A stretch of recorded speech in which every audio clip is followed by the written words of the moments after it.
ಹೌದು ಸರ್, ಖಂಡಿತವಾಗ್ಲೂ ನಾಳೆ ಬಂದು ಮಾಡಲೇಬೇಕು ಅಂತ ಒಂದು ಖಂಡನೆ. ಅದು ಅಲ್ಲಿ ಬೆಳಗಾವಿಲಿ ಆಗಿರೋದ್ರಿಂದ ಅದು ಮಾಡಿರೋದು ಖಂಡನೆಯಾಗಿ ತಪ್ಪೇ ಅದು. ಅದರಿಂದ ನಾವು ಅದಕ್ಕೆ ನೈತಿಕವಾಗಿ ನಮ್ಮ ಬೆಂಬಲ ಇದೆ.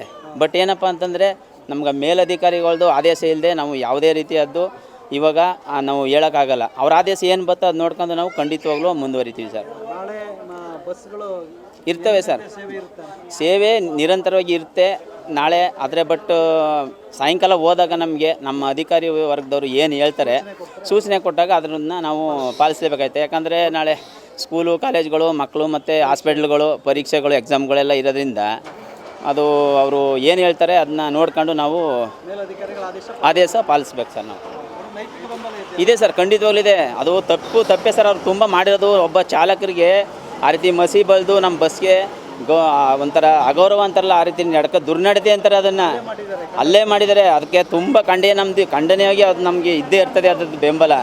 ಅದು ತುಂಬ ನಮಗೆ ಹೇಳೋಕ್ಕಾಗಲ್ಲ, ಆ ರೀತಿ ಮಾಡಿದ್ದಾರೆ ಅವರು. ಅದು ಮಾಡಬಾರ್ದು. ಅದರಿಂದ ನಮ್ಮದು ಅದಕ್ಕೆ ನೈತಿಕ ಬೆಂಬಲ ಇದ್ದೇ ಇರ್ತದೆ 100%. ಆದರೆ ನಮ್ಮ ಅಧಿಕಾರಿಗಳ ಆದೇಶ ಬರಬೇಕಲ್ವ ಸರ್? ಹೌದು ಸರ್, ಪಾಲನೆ ಮಾಡಲೇಬೇಕು ನಾವು. ಎಸೆನ್ಷಿಯಲ್ ಸರ್ವಿಸ್ ಆಗಿರೋದ್ರಿಂದ ನಾವು ಮಾಡಲೇಬೇಕು ಇದನ್ನು.